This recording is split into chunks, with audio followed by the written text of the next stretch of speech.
Hello everybody, my name is Jean Cacheux. I'm a postdoc researcher at EMDA Nanoscience in Madrid. And today I'm going to present the work we have done so far developing a vessel-on-chip device to serve as an in vitro model for nanomedicine validation. For questions, I will be live at the end of the presentation. Also, you can contact me by email. So let's start. The first question we could ask is why nanomedicine? Well, currently to treat cancer, clinicians rely mainly on surgery, radiotherapy and chemotherapy. However, as we know, only with limited results. Chemotherapy has been proven beneficial for the treatment of cancer. However, it has a rather aggressive systemic action and side effects.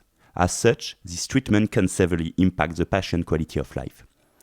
To overcome this issue, researchers are coupling nanotechnologies with pharmacology to produce more targeted and more efficient treatment.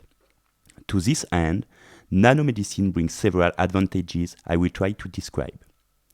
First of all, nanoparticles may allow for selective drug delivery only to tumor location and consequently produce lesser side effects.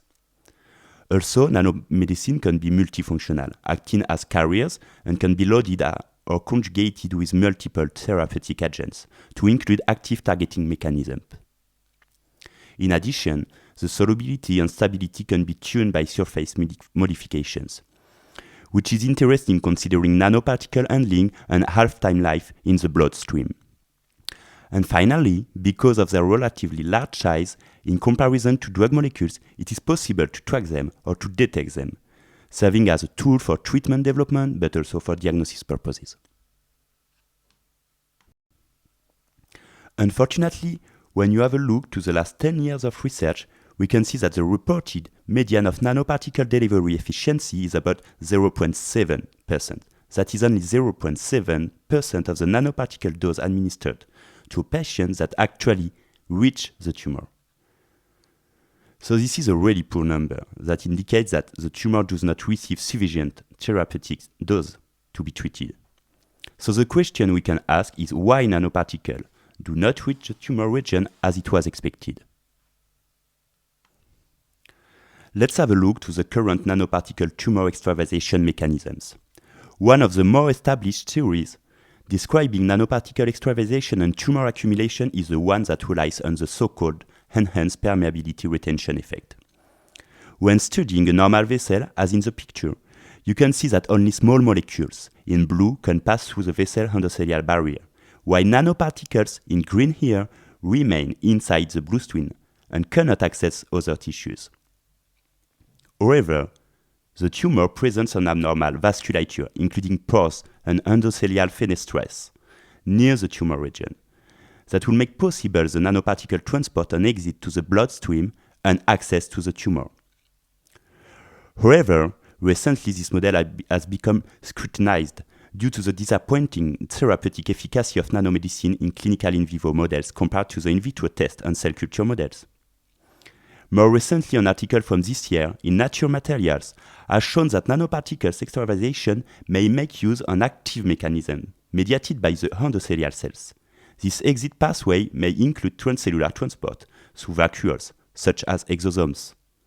However, till today, the nanoparticle transport extravasation mechanism is still not clear. How nanoparticles pass across the endothelial vasculature barrier and reach the tumor has not yet been satisfactorily resolved. The current preclinical model for nanomedicine testing are based on two main approaches. The first and simplest one is the use of 2D cell culture of the tumor cells under study.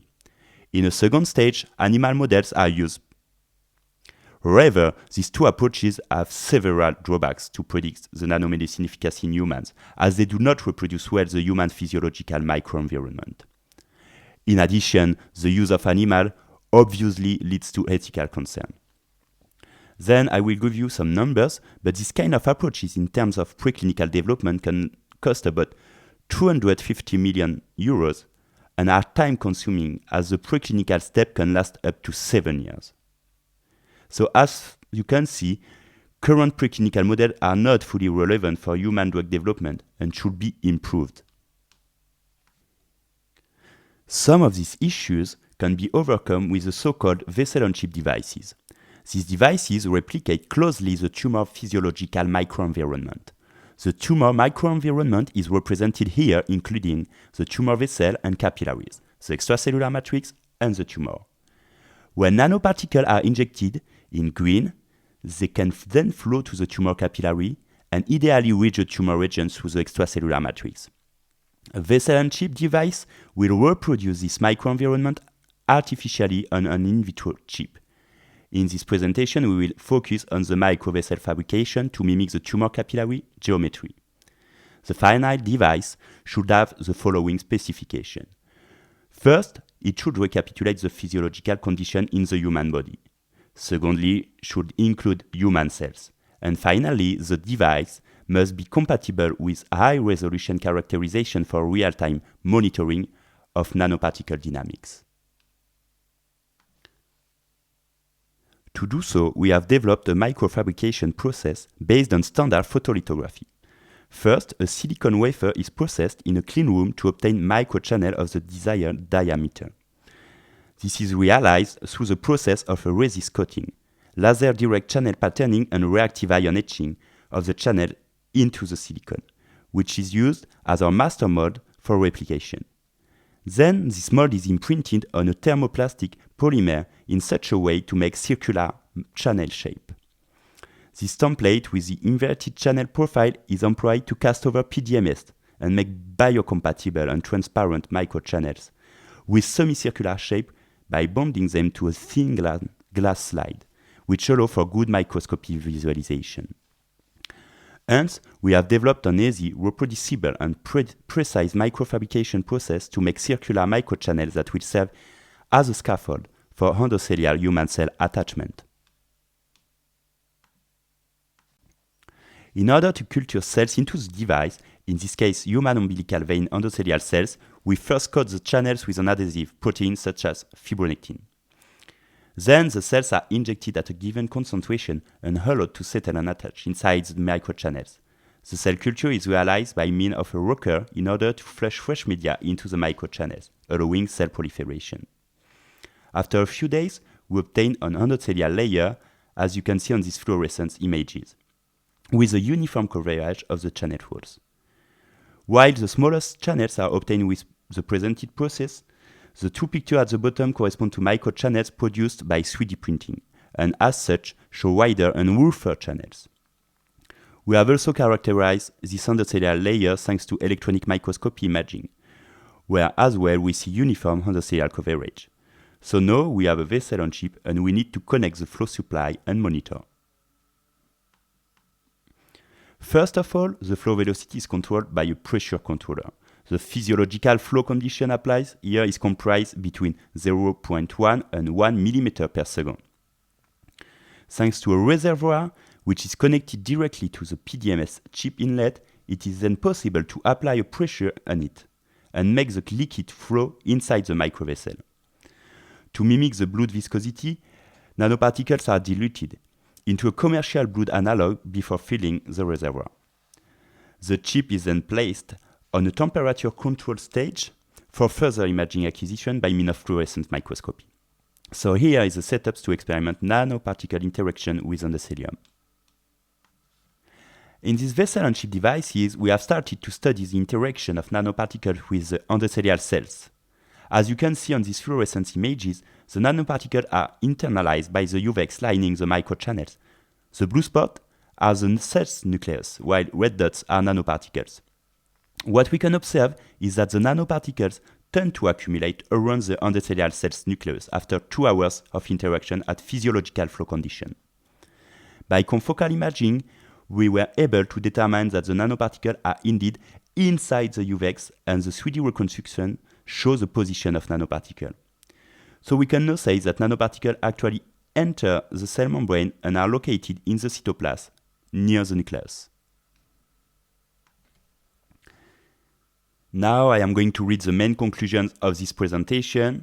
So first, microchannel with a circular profile have been fabricated. Secondly, we have realized the endothelial cell culture on these microchannels. Then, Physiological conditions have been established through the setup I've shown you. And finally, nanoparticles interaction with endothelial cells have been observed.